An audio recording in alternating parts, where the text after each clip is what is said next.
It's a pleasure to have you with us. Mercy. Happy New Year. No, I'm joking. Gentlemen, we've been over the rules.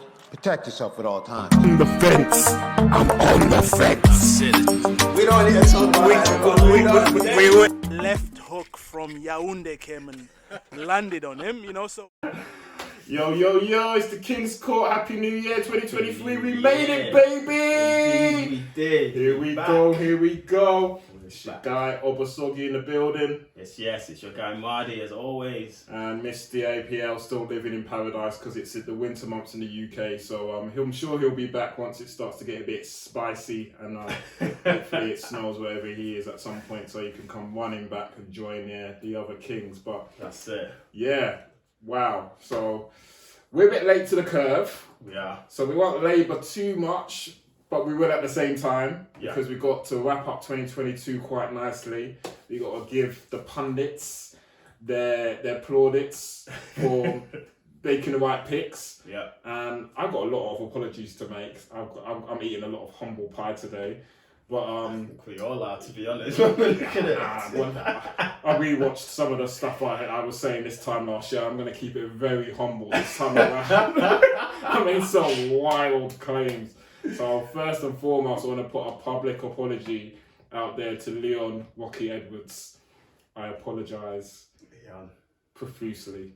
I said a lot of smack. I said you couldn't fight Usman next, you wouldn't be fighting Usman next, that you need to fight like a Kobe. I think I even said, or a Connor to build your profile. Shy. Headshot that! Come on. I knew. Fair play. I knew, so yeah. Respect where respect is given. What would you say is your big... Well, that started with my apology, but I'm also going to bring up my victories. But what would you say is your biggest kind of biggest error in terms of your predictions from last year? Looking back, hindsight and all that good stuff. Yeah, I think maybe, it wasn't with a prediction, but maybe a comment I said about Dustin being a bum. This was just my personal feeling. My emotions run high, really. Obviously, Dustin's done a lot for the game. His record speaks for itself, but I just meant that the top echelon of lightweights, he's not there. He's not in that mix, I don't think, in terms of the champions, and I don't think he will be champion. But in terms of my biggest error and predictions, I'm thinking Aljo. Aljo, I slept on you last year. I did, and you're legit. You're legit. Human backpack. Human backpack. And the thing is, I think we all did. I think I was probably pushing the Aljo train more as the year transpired. You were, yeah. But this time last year, we were all in that Peter Yan juice. That's true. That's true. We were sipping some of that. I think some of us still are. Well, one of us still is. But we'll get onto that in a bit. Fair dues. But yeah, as the year transpired, I'm just saying, Aljo, I didn't sleep on a human backpack. I was on the train. Unfortunately, it didn't kick in until February, March. Apologise, Aljo. You're the truth, bro. You're the truth. Another one which we were, I would say, staunchly very, very confident, and this is away from our obvious biases, which we'll get to very quickly. But my gosh, the love we were getting Charlie Olives this time last year. Yeah, we thought he was untouchable and undefeatable. But I think the love we were giving him, it was come from a good place, because he proved it. The way that he was starching people, the top contenders in the lightweight division. We talked about Gagey, Chandler, Poirier, and yeah.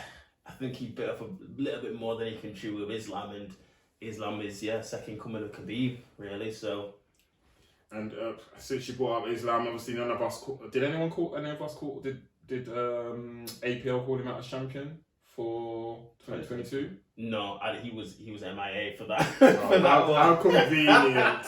MIA. I'm sure he'll be in the comments be like, yeah, I picked Islam on that piece of paper that I wrote it down on, but I just didn't pass on to anyone. But I've still got the piece of paper. I just forgot to timestamp it. If you don't bring it to the table, it's not null and void. I'm sorry. It doesn't count. It doesn't count. And bringing up Islam, obviously his next opponent, we've got the double champ stroke, number one contender, pound for pound contender fight coming up very soon Oh, tasty. against good old, the great Volk. Well, that's going to be a good one. And with pleasure, I can say, like, if we're talking about the traffic light system, we were very green on Volk. We called that. Yeah. And yeah. Woo! Volk, fair dude. And the thing is, we love Holloway as well. I think both of us love Holloway, but from what Volk showed in 2021, I think we knew that. Volk did bits. Like, that, what he did to Holloway was just, That third fight. I was going to call it Demolition of the Year, but then I forgot. Did he also fight Korean Zombie in the same year? I remember he was asking Korean Zombie, "Are you okay? Do you want to carry on?" Yeah. Oh. Yeah. It says it all. So yeah, Volk. To be honest, I'm not against him being pound for pound. Yeah. Right now, No, I think it's legit.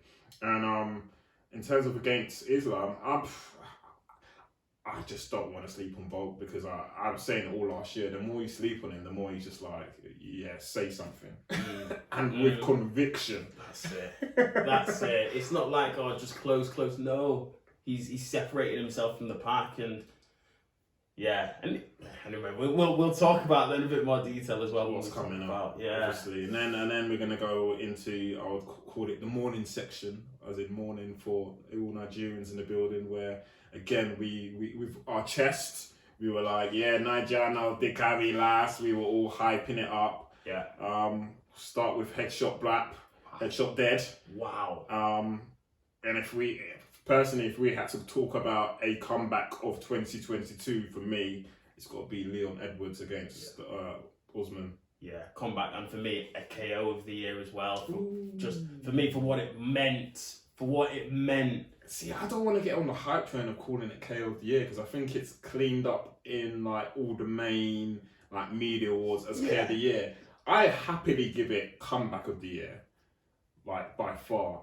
I just and I think because of the ramifications and the moment, and at the moment he was against pound for pound. He was losing. Yeah. It was the 5th round. It was, I think, 57 seconds to go. So it's like clutch at NBA. It's like oh gosh, I'm getting excited. It's like that buzzer beater where you like it lets go of your hand and it goes in, and it's like the winner, the 3-point winner in like the NBA finals. 100%, I give it that. Against the pound for pound.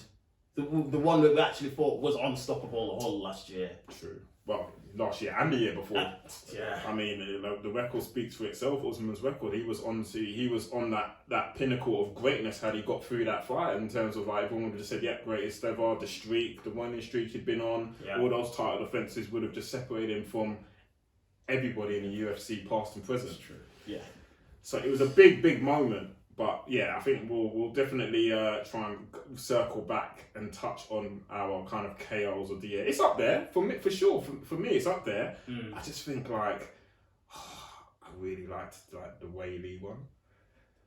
Yeah, against Joanna. Yeah, it's true. like I know like Usman got slept, but oh my gosh, what she did to Joanna when Joanna like landed on her face.